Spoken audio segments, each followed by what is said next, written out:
Karen's eyes went wide as she recognized the man striding toward her, his badge glinting in the afternoon sun.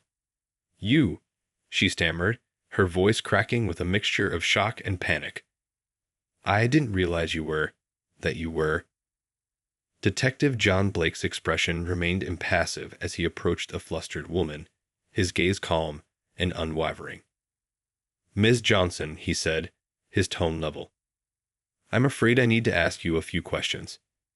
Karen's fingers trembled as she clutched her purse, her mind racing. How could this be happening? She had called the police, certain that the suspicious-looking man lurking near her precious azalea bushes was up to no good. And now, to her horror, it was the town's chief detective himself, come to interrogate her. She began, licking her dry lips. "I don't understand. I thought you were. I called about a potential intruder, and—" "That's precisely why I'm here," Blake interrupted, his eyes narrowing slightly. "I understand you reported a suspicious individual on your property. I'm afraid I'm that individual." Karen felt her face flush with embarrassment. Of course, it all made sense now. The well-tailored suit, the confident stride, the unmistakable air of authority. How could she have been so blind? I'm so sorry, detective," she stammered, her voice quivering. I had no idea it was you. I was just trying to protect my home, you see, and—" "I appreciate your concern for your property, Ms. Johnson," Blake cut in, raising a hand to silence her. "However, I'm afraid your call has placed you in a rather delicate position." Karen's heart began to pound as she realized the implications of her actions. "Delicate position," she echoed, her mouth suddenly dry. "What do you mean?" Blake's expression hardened, and Karen felt a chill run down her spine. "It seems you've made a rather serious accusation against a police officer," he said, his voice low and measured. "That's a matter I'm obligated to investigate further." The world seemed to tilt around Karen as the weight of her mistake sank in. She had called the cops on the town's chief detective, and now she was the one facing potential consequences. Her mouth opened and closed several times, but no words came out. "I'll need you to come with me, Miss Johnson," Blake said, his gaze unwavering. "We have some things to discuss." Karen's heart raced as she watched the detective turn and begin to walk away, her mind reeling with the implications of what was about to unfold. This was no ordinary misunderstanding. She had just stepped into a high-stakes game of cat and mouse, and she had a sinking feeling that she was the one about to become the prey. The drive to the police station was tense and unnerving. Karen sat silently in the passenger seat, her hands trembling as she stared straight ahead, trying to process the gravity of her predicament. Detective Blake, for his part, remained stoic and composed, his eyes fixed on the road. The only sound that broke the silence was the gentle hum of the car's engine as it cut through the suburban streets. As they pulled into the station's parking lot, Karen felt a growing sense of dread. This was no longer a simple misunderstanding. She was about to be questioned by the very man she had accused of wrongdoing. The irony of the situation was not lost on her, and she couldn't help but feel a twinge of embarrassment at her own foolishness. Once inside, Blake led Karen to a small, nondescript room, gesturing for her to take a seat at the table. She complied, her heart pounding in her chest as she tried to maintain a semblance of composure. "Now, Ms. Johnson," Blake began, his tone measured and professional, "I want to make sure we get to the bottom of this. Can you tell me exactly what prompted you to call the police and report a suspicious individual on your property?" Karen swallowed hard, her mouth suddenly dry. I'm sorry, detective," she stammered. "I truly had no idea it was you. I saw a man lurking near my azalea bushes, and I thought he was up to no good, so I called the police right away." Blake nodded, his expression unreadable. "I see. And what, exactly, led you to believe this individual was a threat?" Karen's cheeks flushed with embarrassment. "Well, he He was just standing there, looking around, and I didn't recognize him, so I thought he might be trying to break in or something." "I see," Blake said, his brow furrowing slightly. "And did you happen to get a good look at this individual? Did you notice anything distinctive about his appearance?" Karen's eyes widened as the implication hit her. "You mean, you're asking if I recognized you?" she asked, her voice barely above a whisper. Blake nodded, his gaze unwavering. "That's correct, Ms. Johnson. I need to understand if you had any reason to believe the person you saw was me, specifically." Karen felt the blood drain from her face as the gravity of the situation sank in. She had made a serious accusation against a police officer, and now she was being interrogated by the very man she had targeted. The realization of her mistake was like a punch to the gut, and she struggled to find the words to defend herself. "I," she began, her voice trembling.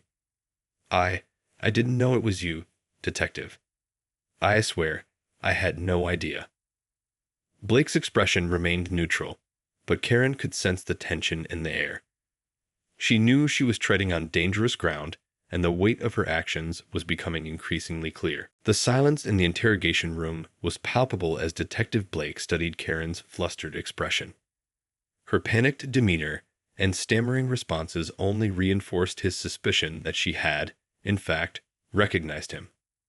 "Ms. Johnson," he said, his tone measured, "I need you to be completely honest with me.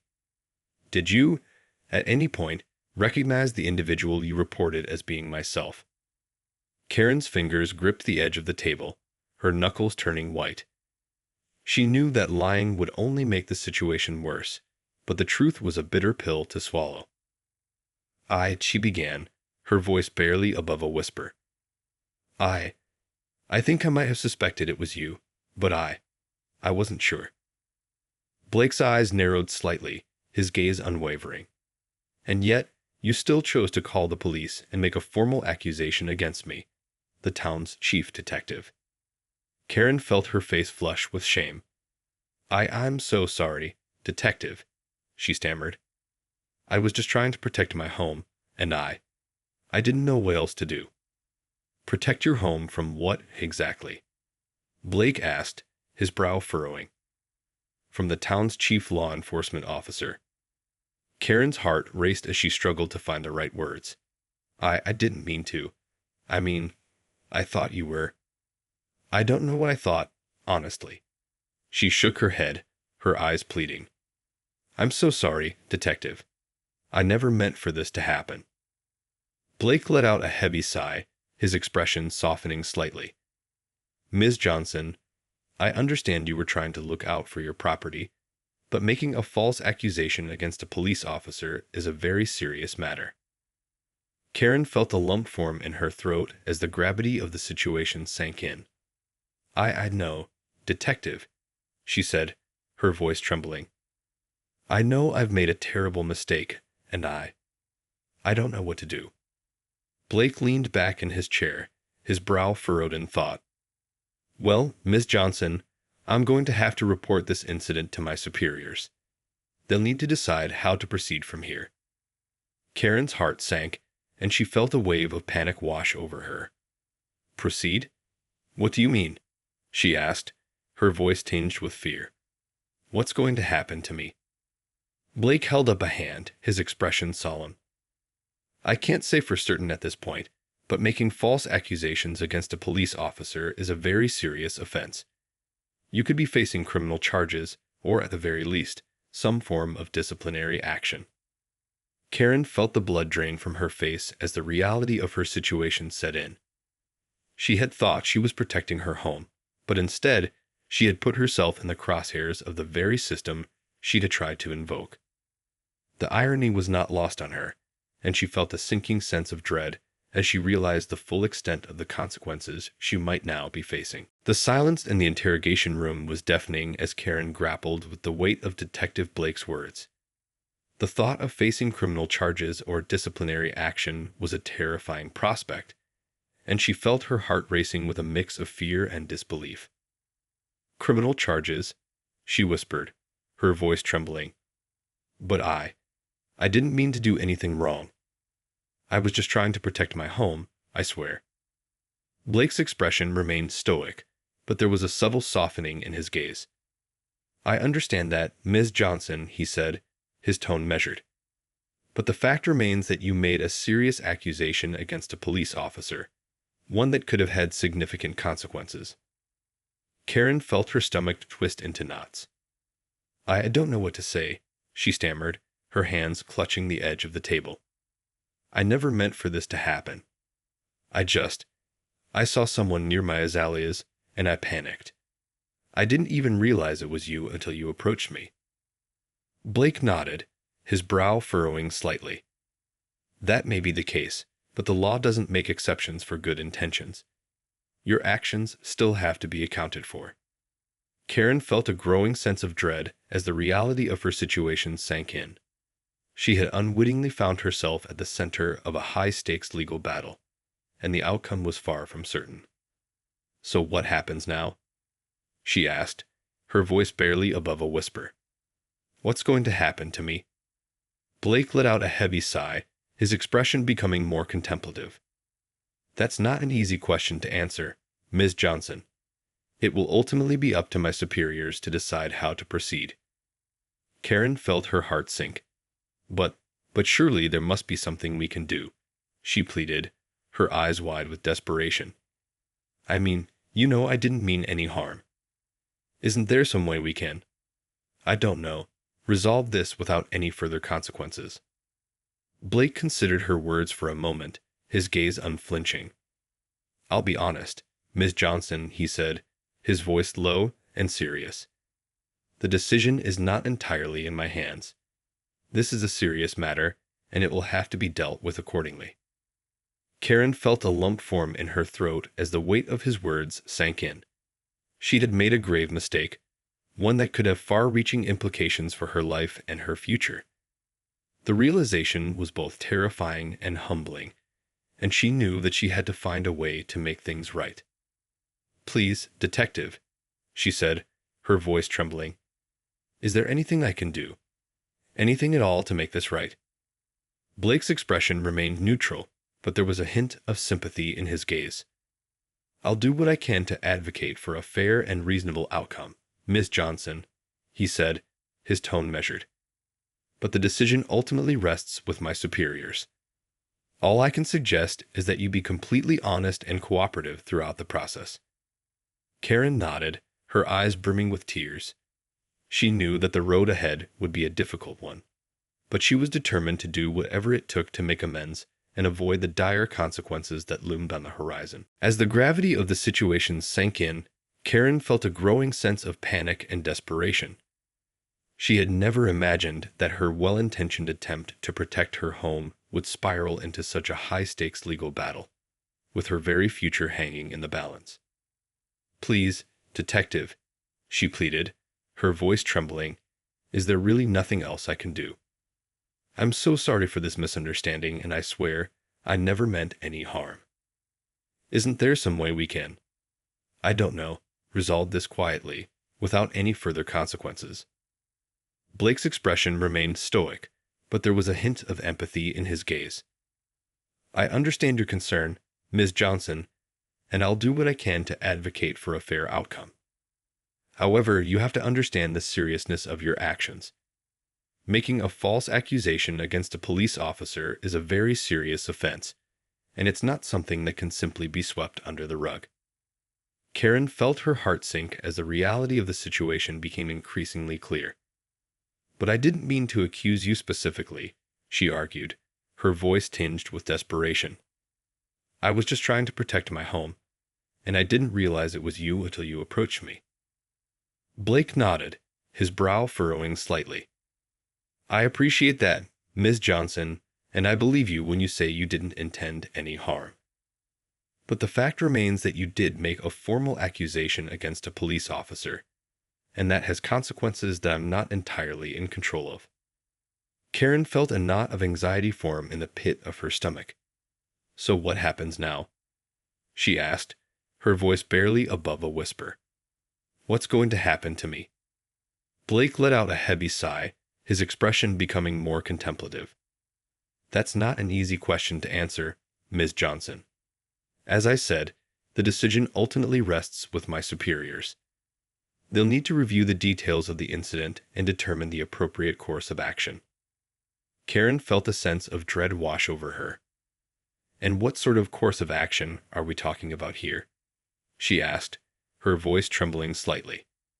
Could I really be facing criminal charges? Blake hesitated for a moment, his gaze growing more serious. I'm afraid that's a distinct possibility, Ms. Johnson. Making a false accusation against a police officer is a criminal offense, and it could potentially result in fines or even jail time, depending on the circumstances and the discretion of the court. Karen felt her breath catch in her throat as the gravity of the situation truly sank in. Jail time, she whispered, her eyes widening in horror. But I didn't mean to do anything wrong. I was just trying to protect my home. Surely there has to be some way to avoid that kind of punishment. Blake's expression softened slightly, and he leaned forward, his hands folded on the table. I'll do what I can to advocate for a more lenient outcome, Ms. Johnson, he said, his voice low and earnest. But the truth is, the decision is largely out of my hands. All I can suggest is that you be completely honest and cooperate fully with the investigation. That may be your best chance of avoiding the most severe consequences. Karen felt a sense of desperation and fear wash over her. She knew that she had made a grave mistake, and the thought of facing criminal charges or even jail time was a terrifying prospect. But she was determined to do whatever it took to make things right and avoid the worst-case scenario. Okay, detective, she said, her voice steadier than she felt. I'll do whatever it takes. I can't go to jail. I have to find a way to fix this. Blake nodded, his expression solemn. I understand, Ms. Johnson. I'll do my best to help, but the ultimate decision rests with my superiors. All we can do now is move forward and see how this plays out. As the two of them sat in the tense silence of the interrogation room, Karen felt a deep sense of dread and uncertainty about the road that lay ahead. But she was determined to do whatever it took to make amends and avoid the dire consequences that threatened to upend her life. The days that followed were a whirlwind of anxiety and uncertainty for Karen. After her tense interrogation with Detective Blake, she had been released pending a formal investigation by the police department. The waiting was agonizing, as she constantly worried about the potential consequences she might face. Karen spent countless hours replaying the incident in her mind, trying to find a way to make things right. She knew that she had made a serious mistake, but the thought of facing criminal charges or even jail time was truly horrifying. She had to find a way to convince the authorities that her actions had been well-intentioned, even if they were misguided. In the meantime, Karen kept a low profile, avoiding any unnecessary interactions with her neighbors and keeping a watchful eye on her property. The fear of being seen as a pariah in her own community was a constant source of stress, and she found herself constantly on edge, dreading the moment when the police would come knocking again. Finally, after what felt like an eternity, Karen received a summons to appear before a panel of police officials, including Detective Blake. Her heart raced as she made her way to the station, her palms sweaty and her mind racing with possible scenarios. When she arrived, Blake greeted her with a nod, his expression unreadable. Ms. Johnson, he said, his voice level, thank you for coming. The panel is ready to hear your side of the story. Karen nodded, her mouth suddenly dry. Of course, detective, she replied, her voice trembling slightly. I'm ready to do whatever it takes to make this right. As she was ushered into the conference room, Karen was met with the stern gazes of several high-ranking police officers. They listened intently as she recounted the events that had led to her fateful phone call, her voice wavering as she tried to convey the sincerity of her intentions. I never meant to accuse you specifically, detective, she pleaded, her eyes searching the faces of the panel. I was just trying to protect my home, and I I didn't realize it was you until you approached me." The officers exchanged a few hushed whispers, their expressions unreadable. Finally, the senior-most among them cleared his throat and fixed Karen with a piercing stare. "Ms. Johnson," he began, his voice grave, "we've reviewed the details of this incident, and we understand that you had no malicious intent. However, the fact remains that you made a serious accusation against a police officer, and that cannot be taken lightly." Karen felt her heart sink as the weight of his words sank in. She opened her mouth to speak, but the officer raised a hand to silence her. "That being said," he continued, "we've also taken into account your cooperation and your apparent sincerity in this matter. As such, we've decided that rather than pursue criminal charges, we will instead issue you a formal warning and require you to undergo a training program on proper procedures for reporting suspected criminal activity." Karen felt a wave of relief wash over her, and she couldn't help but let out a sigh of gratitude. "Thank you, sir," she said, her voice trembling with emotion. "I can't tell you how relieved I am. I promise I'll do whatever it takes to make this right." The officer nodded, his expression softening slightly. "See that you do, Miss Johnson. We're willing to give you a second chance, but I can assure you that we won't be as lenient if something like this happens again." As Karen left the police station, she felt a mixture of relief and trepidation. She knew that she had narrowly avoided a truly dire outcome, but the experience had left her shaken and determined to never again find herself in such a precarious position. In the aftermath of her ordeal with the police, Karen found herself struggling to regain a sense of normalcy in her life. The formal warning she had received, coupled with the mandatory training program, weighed heavily on her mind, serving as a constant reminder of the gravity of her mistake.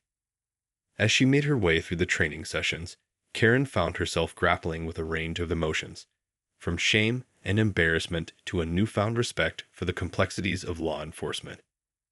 She listened intently as the instructors outlined the proper protocols for reporting suspicious activity, and she couldn't help but cringe at the memory of her own hasty actions. During the sessions, Karen was also given the opportunity to interact with other community members who had found themselves in similar predicaments. Hearing their stories, she realized that she was not alone in her struggle to navigate the often confusing maze of local law enforcement and community relations. As the training program drew to a close, Karen felt a renewed sense of purpose. She vowed to herself that she would be more vigilant in her efforts to protect her home and community, but this time, she would do so with a deeper understanding of the responsibilities and challenges faced by those sworn to uphold the law. With a renewed sense of determination, Karen set out to mend the bridges she had inadvertently burned during her confrontation with Detective Blake. She knew that she had a long way to go to regain the trust of her peers, but she was determined to do whatever it took to make amends. To her surprise, when she approached the detective's office, she was greeted with a warm handshake and a genuine expression of understanding. "Ms. Johnson," Blake said, his tone measured but friendly, "I'm glad to see you've completed the training program. I must say, I'm impressed by your willingness to take responsibility for your actions." Karen felt a surge of relief wash over her, and she couldn't help but let out a sheepish smile. "Thank you, Detective," she replied, her voice steadier than she had expected. I can't tell you how grateful I am for your understanding. I know I made a terrible mistake, and I'm just glad I was able to avoid the worst-case scenario." Blake nodded, his expression thoughtful. "I appreciate your honesty, Ms. Johnson, and I want you to know that I hold no ill will towards you. We all make mistakes, and the important thing is that we learn from them." Karen felt a weight lift from her shoulders, and she found herself feeling a newfound respect for the man standing before her. I don't know what to say, Detective," she admitted, her voice tinged with emotion. "But I promise, I'm going to do everything in my power to be a more responsible and engaged member of this community. I won't let something like this happen again." Blake smiled, his gaze warm and understanding. "I have no doubt of that, Ms. Johnson. and I look forward to working with you in the future to ensure the safety and well-being of our neighborhood." As Karen left the police station, she felt a sense of hope and optimism that she hadn't experienced in a long time. The ordeal had been a humbling and challenging experience, but she had emerged from it with a renewed sense of purpose and a deeper appreciation for the complexities of community law enforcement relations. In the weeks and months that followed, Karen found herself becoming a more active and engaged member of her community. She attended neighborhood watch meetings, volunteered at local events, and even joined the homeowners association, all in an effort to rebuild the trust and respect she had lost during her confrontation with Detective Blake. To her surprise, she found that her newfound involvement and dedication were met with a warm reception from her neighbors. Many of them had heard about the incident and the resolution that had been reached, and they were impressed by Karen's willingness to take responsibility and make amends. As Karen immersed herself in the fabric of her community, she also found herself developing a deeper appreciation for the role of law enforcement. She attended several coffee with a cop events, where she had the opportunity to engage with police officers and learn more about the challenges they faced in their day-to-day work. During these interactions, Karen was struck by the compassion and professionalism of the officers she met. She realized that her initial suspicion of the police had been unfounded, and she began to see them as valuable partners in the effort to maintain a safe and vibrant neighborhood. One day, as Karen was walking through the park, she spotted Detective Blake strolling with his family. Summoning her courage, she approached him and extended her hand. "Detective," she said, her voice warm and sincere, "I just wanted to say thank you. Thank you for your understanding and for giving me a chance to make things right. I've learned so much these past few months, and I'm grateful for the opportunity to be a more engaged and responsible member of this community." Blake smiled, the tension that had once lingered between them now replaced by a genuine sense of camaraderie. "I'm the one who should be thanking you, Ms. Johnson," he replied, his tone equally warm. "It's been a pleasure to see you embrace this challenge and grow in the process. I have no doubt that you'll continue to be a valuable asset to our community." As they parted ways, Karen felt a sense of closure and a renewed sense of purpose. The ordeal she had endured had been a humbling experience, but it had also opened her eyes to the complexities of community relations and the vital role that law enforcement plays in maintaining a safe and vibrant neighborhood. From that day forward, Karen vowed to be a more engaged and informed citizen, always mindful of the importance of communication, understanding, and mutual respect between the community and those sworn to protect it. And she knew that, should she ever find herself in a similar situation again, she would be better equipped to navigate the challenges with wisdom, empathy, and a renewed sense of responsibility.